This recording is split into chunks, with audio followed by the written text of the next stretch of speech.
Now it uses the word sadafain, the two sides of an open shell like that. Go ahead.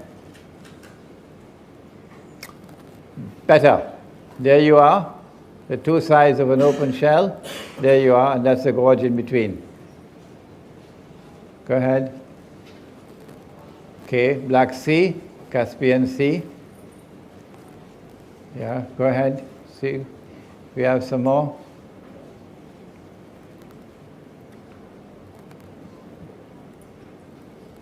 Okay, so we're here. Now, go back. Right. One of the major events of Akhirul Zaman is the conquest of Constantinople. And there's Constantinople. Mustafa Kamal insists that the name is Istanbul, and if you use the name Constantinople, you can be arrested. And the Turkish post office will not accept any mail with the name Constantinople, because he wants us to believe, and the Ottoman Islamic Empire wants us to believe, that the conquest of Constantinople prophesied by Nabi Muhammad already occurred in 1453. Wrong. The conquest of Constantinople is still to occur. And the reason why the conquest of Constantinople takes place after the Malhama, and maybe in the fourth session we can deal with Malhama. The conquest of Constantinople is important. Why? Because Eastern Christianity did not form an alliance with the Jews. Western Christianity did. Eastern Christianity is Rome of the Quran. And Nabi Muhammad ﷺ said that we Muslims are going to form an alliance with Rome. That alliance is important because the major force that faces Israel, the major threat to Israel, comes from Russia. The Russian nuclear-powered navy is here. Russia's navy cannot use this area over here in the winter time because it's all snow and ice.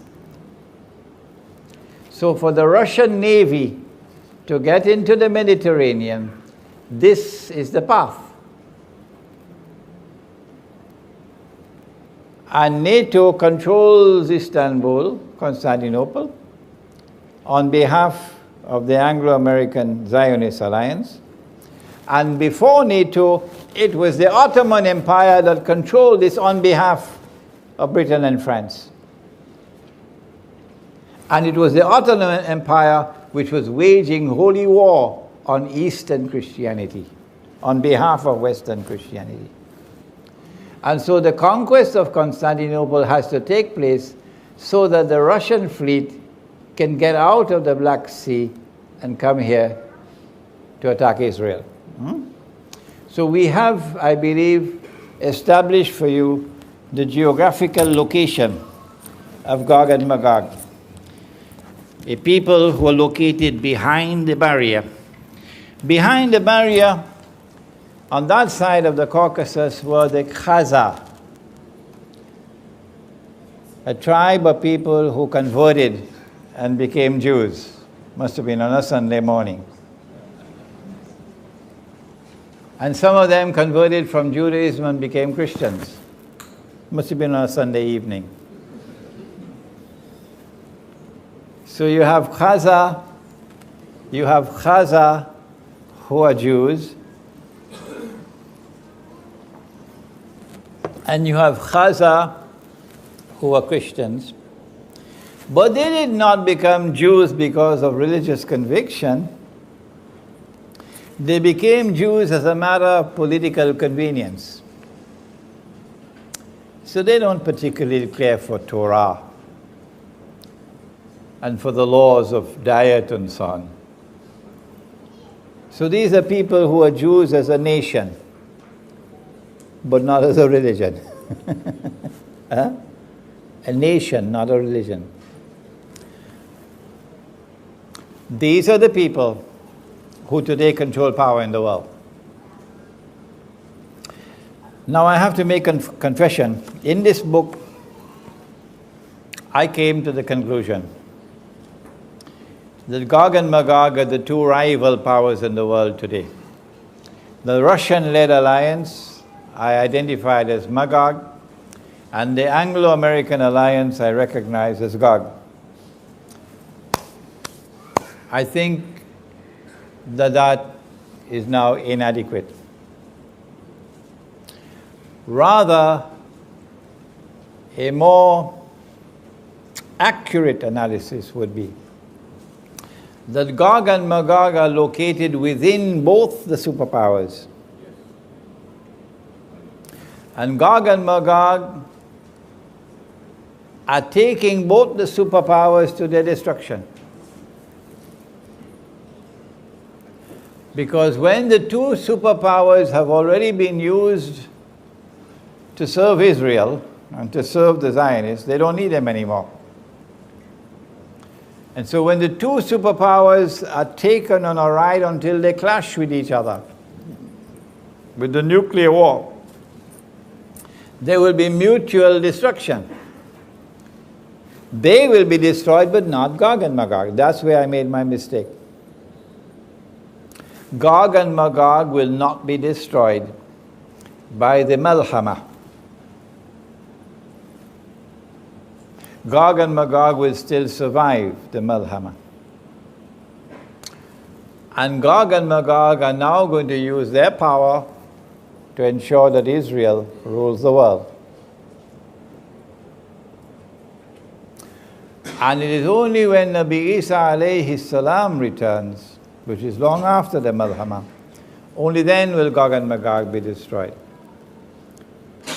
So when you read this book, I'm going to have to put in an extra paragraph or so now to give this additional explanation. Now, what's the time? How much more time do I have in this session? 20 minutes? Okay. The Prophet ﷺ also spoke about Dajjal, that Allah had created a being and programmed that being to impersonate the true Messiah. They rejected him, the true Messiah, and they're waiting for the true Messiah to come. And so Allah is going to send into the world someone who will impersonate the true Messiah. And he is Dajjal. He will appear as a human being. He will appear as a Jew, as a young man who will be powerfully built. And I used to say who would have curly hair. Until an Egyptian came. He said, Sheikh, I'm on the way from Indonesia to Cairo and I want to meet you at the airport. So I had to take the train and head to the airport to meet with him. And this Egyptian was so excited to meet with me that he missed his flight to Cairo. He missed his flight to Cairo. So he explained to me, he says, no, Sheikh, the Orthodox Jews have to wear curls at their side here. And that is what the Prophet is speaking about. And you see them in Brooklyn with the curls at the side, okay? So he would be a human being. He would appear rather as a human being. As a young man, powerfully built, a Jew with curls. And he's going to stand up in Jerusalem. I don't say he's going to appear in Jerusalem. He could appear somewhere else, but he will stand up in Jerusalem and declare, I am the Messiah. And all those who had eyes and couldn't see would recognize him as the Messiah. He would have deceived them. His name is Dajjal because he deceives. He has a PhD in deception.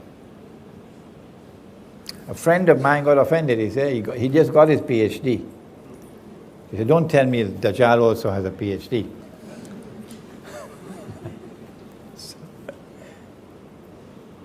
In order for him to successfully impersonate the Messiah, he's got to rule the world. He's got to establish his power as the supreme power in the world. When he has done that, he has to rule the world from the Holy Land. Only then he can declare, I am the Messiah. A convenient earthquake will have to take place, which will bring down Masjid al-Aqsa, and they have the power to do convenient earthquakes. And then he has to rebuild the temple. And then he declares, I am the Messiah, and they'll accept him as the Messiah. But he would not be the Messiah, he would be Dajjal. In this book, I have explained, and this is not a hadith, it's a logical deduction. In order for him to successfully impersonate the Messiah, number one, he'll have to liberate the Holy Land, which is under control of Muslims. Liberate it for the Jews, that is. He's already done that. He's already done that. Number two, he'll have to bring the Jews back to the Holy Land to reclaim it as their own. He's already done that. Number three, he'll have to restore a state of Israel in the Holy Land and get them to believe that this is Holy Israel when it's an impostor. He's already done that. Number four, he'll have to cause that Israel to become the ruling state in the world. Israel may already be ruling the world today, but it's doing it from behind the hijab. But in order for Israel to be recognized as the ruling state, the hijab has to be moved. Israel cannot rule the world while the United States is the ruling power. In this book, I have analyzed a hadith that when Dajjal is released, he'll live on earth for 40 days, a day like a year, a day like a month, a day like a week, etc. And I have come to the conclusion that in a day like a year, which was stage one, he caused Britain to become the ruling state in the world. In a day which is like a year, in stage one, Dajjal caused the island of Britain to become the ruling state in the world. And so the world experienced Pax Britannica. I'm choosing my words very carefully, so you don't say to me that a day like a year began on such and such a day, and then start mathematical calculations for me. No, I don't want you to do that. So the world experienced Pax Britannica. If you have another explanation for the emergence of Pax Britannica, do please let me know. This is my explanation. And then a day like a month succeeded a day like a year, and Pax Britannica had to give way to Pax Americana. And the United States became the next ruling state in the world, with a mysterious relationship with the Holy Land and with Israel. And my explanation is that this is Dajjal in stage number two. If you have a better explanation, I'd love to hear it. But there's such a profound silence from the world of Islamic scholarship, and such a profound and embarrassing silence from Islamic movements, many of which now form governments in the world. They don't want to hear the subject. It's too inconvenient for them. And such a profound and embarrassing silence from scholars who otherwise are recognized as great scholars. But if the Quran explains all things, what is the explanation for Pax Britannica? What is the explanation for Pax Americana? How is it that Imran Hosein, who is not an economist, who is not a monetary economist, no, who studied economics and studied monetary economics as part of his studies in international relations. That doesn't make you an expert. How is it that Imran Hosein 15 years ago or more was able to declare publicly and put it down in writing that the US dollar must collapse? I didn't say that the US dollar will collapse. I said more than that. I said the US dollar must collapse. The monetary system must collapse. And it must give way to another monetary system. 15 years ago, I was talking about a new monetary system of cashless money. You can't see it, you can't touch it. Electronic money.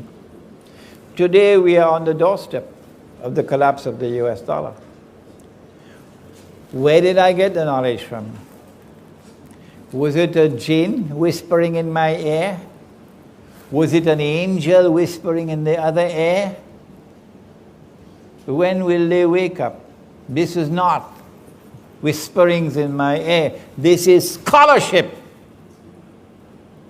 This is the application of a methodology to the sustained study of Akhir Zaman. That's where I got it from. And so as you study the subject of Dajjal, you'll understand political history, and you'll understand economic history, and you'll understand how to respond. I'm only introducing the response now. In the next session, we'll speak more about the response. Dajjal is about to move to a day which is like a week. And in that day, which is like a week, Israel has to take over from the United States as the next ruling state in the world. And they asked me, how can little Israel rule the world? And I say to them, you dumb. Is there any American politician in the ruling state in the world today who has any kind of a hope to win an election if he stands up against Israel? You dumb. Israel controls the United States of America. And the president of Israel, or the Prime Minister, Ariel Sharon, he said that. We control the United States. He said it publicly. So it's not little Israel. It is the Zionist movement, it's the Anglo-American alliance, which is now a Zionist alliance. It is Gog and Magog. They are the ones who control power in the world, and they are delivering to Israel the status of ruling state in the world. In order for Israel to rule the world, it has to rule over the Arabs. And so you had the first Arab Spring 100 years ago. You've got to study history. This is not the first Arab Spring. The first Arab Spring was 100 years ago. And that first Arab Spring eased out the Ottoman Empire and brought into being client states that were overtly client states. Saudi Arabia, who will now control the heartland of Islam on behalf of the Zionists. It brought into being governments and rulers who now acted on behalf of the Zionists. The second Arab Spring is doing the same thing. The biggest obstacle in the way is Syria. And the most important plum in the whole basket is Syria. And in order for them to rule the world, they got to rule over the Arabs. To rule over the Arabs, you have to decimate the Arabs. You can't have so many Arabs, there are too many Arabs. And so, wailul lil Arab min sharrin qad iktaraba, said Nabi Muhammad alayhi salatu wasalam. Woe unto the Arabs because of a great evil which is going to come upon them. It's close. Gog and Magog. And he prophesied that the Arabs are going to be wiped out by plague. So biological warfare. The Arab Spring is meant to lead to the Arab slaughter. So you'll have a manageable Arab population in the world. And when the attack on the Arabs take place, the biological one, the only place where you can find safety is in Mecca and Medina. Because neither Dajjal nor plague can enter into Mecca and Medina. When Israel rules the world, it'll be for a day which is like a week, a short period of time. And that will be the time of the most intense oppression for Muslims. At the end of that day, which is like a week, we're going to experience the emergence of Dajjal in person. But before Dajjal can appear in person, two things must occur. Before Dajjal can appear in person, two things must occur. Number one, the Malhama, or the Great War, which will make the First World War and the Second World War look like a fight over peanuts. So great will that war be. And after that, what's the next one? What comes after the Malhama? The conquest of Constantinople. And after the conquest of Constantinople, then comes the Khuruj of Dajjal. Dajjal was released in the lifetime of the Prophet ﷺ. وَإِذْ تَأَذَّنَ رَبُّكَ لَيَبْعَثَنَّ عَلَيْهِمْ إِلَى يَوْمِ الْقِيَامَةِ مَنْ يَسُومُهُمْ سُوءَ الْعَذَابِ. Gog and Magog were released at that time. Dajjal was released at that time. But Dajjal is not in our world of space and time. But now, after the conquest of Constantinople, Dajjal will have his khuruj.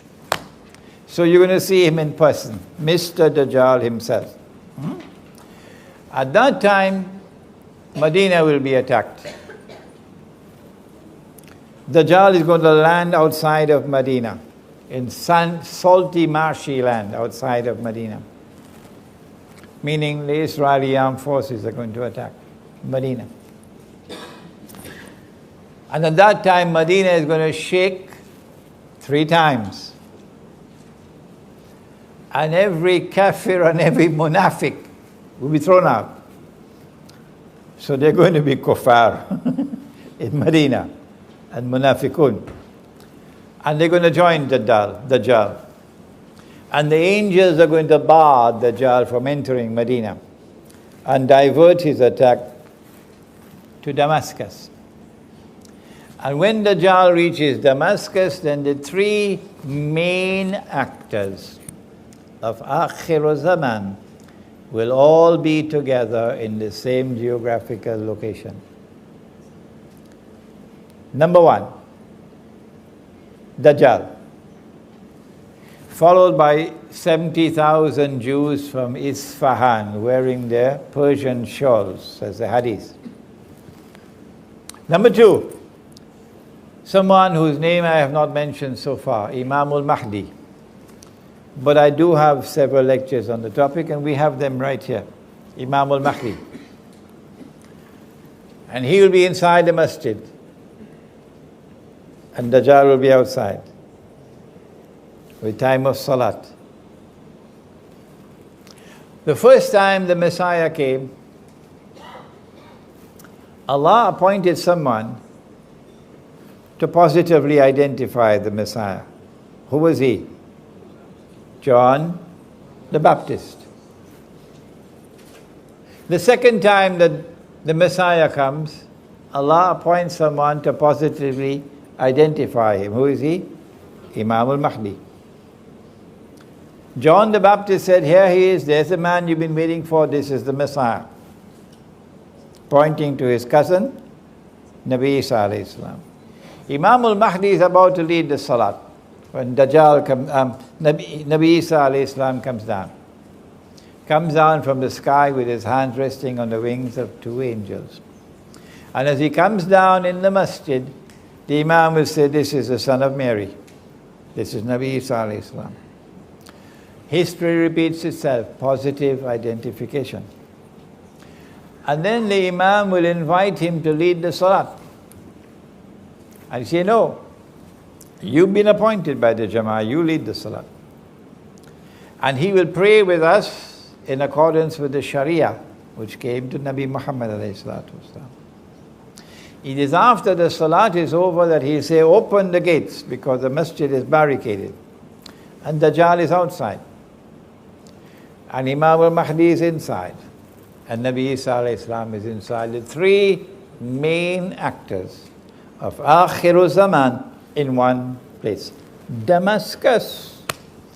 So the story of Damascus is not going to end with some foreign armed and foreign finance people overtaking the country on behalf of the Zionists. The story of Damascus will end only on that day. As he opens the gate and Dajjal sees him, Dajjal is going to melt like salt melts in water. And he's going to flee. Running. Today they are stamping their feet on the earth as bloody oppressors. But tomorrow they're going to be running. Yes, tomorrow they're going to be running. So good news for Gaza, hold on. Tomorrow they're going to be running. And Nabi Isa alayhi salam will pursue him and overtake him in a place called Lud and kill him. It is my opinion that when he is killed, he's going to pass into non-existence. Because he was programmed to act as he did. So he doesn't have to stand before Allah for judgment and to answer for his conduct and to be rewarded or to be punished. No, because Allah created him as a special creation. قُلْ أَعُوذُ بِرَبِّ الْفَلَقِ مِنْ شَرِّ مَا خَلَقَ. An evil creation to test mankind and to punish mankind. How do we respond to the awesome facade of Gog and Magog? And how do we respond to the oppression of the Dajjal? My answer is, you can't beat them. This is a sinking ship. They're taking all of mankind down with it. And if you're on board a sinking ship, and you know it is sinking, and you cannot prevent it from sinking, what do? Do you collect money and build $1 million masjid? Huh? No. If you're on board a ship and it's sinking, and all those who go down with that ship are going into the hellfire, you can't prevent it from sinking, then the only thing that a sensible, intelligent person would do is to get off that ship. And that's what the young men did in Surah Al-Kahf.